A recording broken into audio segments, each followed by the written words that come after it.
ನಮಸ್ತೆ Karnataka, welcome back to maskman Kannada channel. Tata IPL ನ auction list finalised ಆಗಿದೆ. 350 ಪ್ಲೇಯರ್ನ ಭವಿಷ್ಯ ಏನುಂಟು ಡಿಸೆಂಬರ್ 16ಕ್ಕೆ ದುಬೈನಲ್ಲಿ ಗೊತ್ತಾಗುತ್ತೆ ಯಾರ ಭವಿಷ್ಯ ಹೇಗೆ ಉಂಟು ಅಂತ. ಟೋಟಲ್ ಆಗಿ ನೋಡಿದ್ರೆ 1390 ಪ್ಲೇಯರ್ಗಳು ಏನಿದ್ದಾರೆ ಅವರು ಈ ಬಾರಿಯ ಆಕ್ಷನ್ಗೆ ತಮ್ಮ ಹೆಸರನ್ನು ನೋಂದಾಯಿಸಿದ್ರು. ಆದರೆ 1390 ಜನ ಏನು IPLಗೆ ಈ ಬಾರಿ ರಿಜಿಸ್ಟರ್ ಮಾಡಿದ್ರು ತಮ್ಮ ಹೆಸರನ್ನು. ಅದರಲ್ಲಿ ಕೆಲವು ಫ್ರಾಂಚೈಸಿಗಳು ತಮಗೆ ಬೇಕಾದಂತಹ ಕೆಲವು ಪ್ಲೇಯರ್ಗಳನ್ನು ಮಾತ್ರ ಚಾಯ್ಸ್ ಮಾಡಿದ್ದಾರೆ. ಅದರಿಂದ 350 ಪ್ಲೇಯರ್ಗಳನ್ನು ಶಾರ್ಟ್ ಲಿಸ್ಟ್ ಮಾಡಲಾಗಿದೆ. ಉಳಿದ ಬಾಕಿ ಎಲ್ಲ ಪ್ಲೇಯರ್ಗಳನ್ನು ಈ ಬಾರಿಯ IPLನಲ್ಲಿ ಯಾವುದೇ ರೀತಿಯ ಆಕ್ಷನ್ನಲ್ಲಿ ಸೇರ್ಪಡೆಯಾಗುವುದಿಲ್ಲ. ಕೇವಲ 350 ಪ್ಲೇಯರ್ಗಳು ಮಾತ್ರ ಈ ಬಾರಿಯ IPL ಆಕ್ಷನ್ ಲಿಸ್ಟ್ಗೆ ಬಂದಿದ್ದಾರೆ. ಅದರಲ್ಲಿ ನೋಡೋದಾದ್ರೆ 240 ಇಂಡಿಯಾದ ಪ್ಲೇಯರ್ಗಳು ಹಾಗೂ 110 ಓವರ್ಸೀಸ್ ಪ್ಲೇಯರ್ಗಳಾಗಿರ್ತಾರೆ. ಇಂಡಿಯಾದಿಂದ 224 ಅನ್ಕ್ಯಾಪ್ ಪ್ಲೇಯರ್ ಇರ್ತಾರೆ. ಹಾಗೇನೆ 11 ಅನ್ಕ್ಯಾಪ್ ಓವರ್ಸೀಸ್ ಪ್ಲೇಯರ್ಗಳು ಈ ಬಾರಿ ಆಕ್ಷನ್ ಅಲ್ಲಿ ಭಾಗವಹಿಸ್ತಾರೆ. ಈ ಬಾರಿಯ ಆಕ್ಷನ್ ಅಲ್ಲಿ 77 ಸ್ಲಾಟ್ಸ್ಗಳು ಇರ್ತವೆ. ಅದರಲ್ಲಿ 35 ಓವರ್ಸೀಸ್ ಪ್ಲೇಯರ್ಗಳ ಸ್ಪಾಟ್ ಇರ್ತದೆ. ಇದಕ್ಕಾಗಿ ಎಲ್ಲ ಫ್ರಾಂಚೈಸಿಗಳ ನಡುವೆ ಯುದ್ಧನೇ ನಡೀತದೆ ಅಂತ ಹೇಳ್ಬೋದು.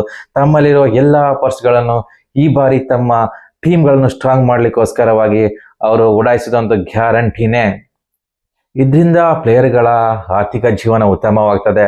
ಮೊದಲೆಲ್ಲ ನೋಡಿದ್ರೆ ಪ್ಲೇಯರ್ಗಳಿಗೆ ಅಷ್ಟೊಂದು ಹಣ ಸಿಗೋದು ತುಂಬಾನೇ ಕಷ್ಟ ಆಗಿತ್ತು. ಆದರೆ ಇವಾಗ ಹಾಗೆಲ್ಲ ಪರಿಸ್ಥಿತಿ. ಎಲ್ಲ ಲೀಗ್ಗಳಿಂದ ಪ್ಲೇಯರ್ಗಳಿಗೆ ಬೆಚ್ಚಾನೆ ದುಡ್ಡು ಸಿಗ್ತದೆ.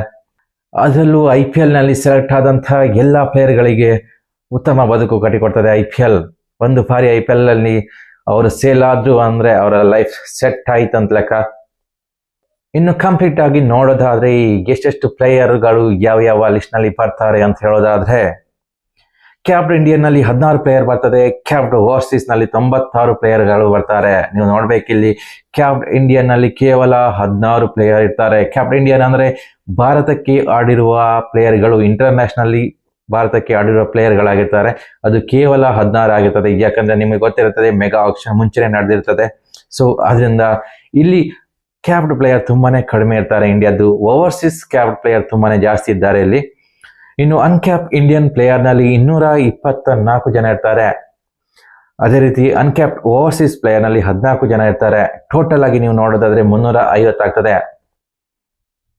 ಇನ್ನು ಯಾವ ಪ್ಲೇಯರ್ಗಳ ವ್ಯಾಲ್ಯೂ ಎಷ್ಟಿದೆ ಅಂತ ನೋಡೋದಾದ್ರೆ, ಲೆಕ್ಕಾಚಾರದಲ್ಲಿ 2 ಕೋಟಿ ವ್ಯಾಲ್ಯೂ ಇರುವಂತಹ ಪ್ಲೇಯರ್ಗಳು 40 ಜನ ಇದ್ದಾರೆ. ಅದೇ 1.5 ಕೋಟಿ ಇರುವಂತಹ ಪ್ಲೇಯರ್ಗಳು 9 ಇರ್ತಾರೆ. 1.25 crore ರಿಜಿಸ್ಟರ್ ಮಾಡಿರುವಂಥದ್ದು 4 ಪ್ಲೇಯರ್ಗಳು. 1 crore ರಿಜಿಸ್ಟರ್ ಮಾಡಿರುವಂಥದ್ದು 17 ಪ್ಲೇಯರು. 75 lakh ರಿಜಿಸ್ಟರ್ ಮಾಡಿರುವಂಥದ್ದು 42 ಪ್ಲೇಯರ್ಗಳು. ಹಾಗೇನೆ 50 lakh 4 ಜನ. ಹಾಗೇನೆ 50 lakh 4 ಮೆಂಬರ್ಸ್, 40 lakhs 7 ಮೆಂಬರ್ಸ್, ಹಾಗೇನೆ 30 lakhs ಬಂದು 227 ಜನ ಇರ್ತಾರೆ. ಈ 30 lakhs ಏನಿದೆ ಇದರಲ್ಲಿ ಹೆಚ್ಚಿನವರು ಅನ್ಕ್ಯಾಪ್ ಪ್ಲೇಯರ್ಗಳಾಗಿರ್ತಾರೆ. ನೀವು ನೋಡ್ಲೇಬೇಕು, ಇದರಲ್ಲಿ 227 ಜನ ಇರ್ತಾರೆ. ಅವರೆಲ್ಲರೂ 30 lakhsಗೆ ತಮ್ಮ ಬೇಸ್ ಪ್ರೈಸ್ ಅನ್ನು ಸೆಟ್ ಮಾಡ್ಕೊಂಡಿರ್ತಾರೆ. ಟೋಟಲ್ ಆಗಿ ನೋಡೋದಾದ್ರೆ 350 ಜನ ಏನು ಈ ಬಾರಿಯ IPLನಲ್ಲಿ ತಮ್ಮ ಭವಿಷ್ಯವನ್ನು ನೋಡ್ಕೊಳ್ತಾರೆ. ಈ ಬಾರಿಯ IPL ಆಕ್ಷನ್ ಅಬುದಾಬಿಯಲ್ಲಿ ನಡ್ತದೆ 16ನೇ ಡಿಸೆಂಬರ್ಗೆ. ಇನ್ನೇನು ಹೆಚ್ಚು ದಿನ ಇಲ್ಲ, ಇನ್ನು ಸ್ವಲ್ಪ ದಿನದಲ್ಲಿ ನೆಕ್ಸ್ಟ್ ವೀಕಲ್ಲಿ ಬರ್ತದೆ. IPLನ ಆಕ್ಷನ್ ಯಾವ ಪ್ಲೇಯರ್ ಯಾವ ಟೀಮ್ಗೆ ಸೇರ್ತಾರೆ ಅಂತ ಕಾದು ನೋಡ್ಬೇಕಾಗ್ತದೆ. ಅತಿ ಹೆಚ್ಚು ಪರ್ಸ್ ನೋಡೋದಾದ್ರೆ KKR ಬಳಿ ಇದೆ. ಎರಡನೇದಾಗಿ ಚೆನ್ನೈ ಸೂಪರ್ ಕಿಂಗ್ಸ್ ಬಳಿ ಇದೆ ಅತಿ ಹೆಚ್ಚು ಪರ್ಸ್. ಕಡಿಮೆ ಪರ್ಸ್ ಇರೋದು ಮುಂಬೈ ಇಂಡಿಯನ್ಸ್ ಹತ್ರ. ಅವರಿಗೆಲ್ಲ ಆಲ್ಮೋಸ್ಟ್ ಎಲ್ಲ ಪ್ಲೇಯರ್ಸ್ಗಳು ಇದ್ದಾರೆ. ಬಟ್ ಮೇ ಬಿ 5-6 ಓವರ್ಸೀಸ್ ಪ್ಲೇಯರ್ಗಳ ಅಗತ್ಯ ಉಂಟು ಮುಂಬೈ ಅವರಿಗೆ. ಈ ರೀತಿ ಆಕ್ಷನ್ ಮಾಡ್ತಾರೆ ಅಂತ ನೋಡೋಣ. ಅದು 16ಕ್ಕೆ. ಯಾರು ಮಿಸ್ ಮಾಡ್ಕೋಬೇಡಿ, ಎಲ್ಲರೂ ನೋಡಿ ಅಂತ ಹೇಳ್ತಾ, ಯಾರೆಲ್ಲ ನಮ್ಮ ಚಾನಲ್ನ ಸಬ್ಸ್ಕ್ರೈಬ್ ಮಾಡ್ಕೊಂಡಿಲ್ಲ ಅವರೆಲ್ಲ ಸಬ್ಸ್ಕ್ರೈಬ್ ಮಾಡ್ಕೊಳ್ಳಿ. ನಿಮ್ಮ ಒಂದು ಆಶೀರ್ವಾದವೇ ನಮ್ಮ ಒಂದು ಬೆಳವಣಿಗೆ ಆಗಿರ್ತದೆ. ಎಲ್ಲರೂ ಖುಷಿಯಾಗಿರಿ. ನಮಸ್ಕಾರ.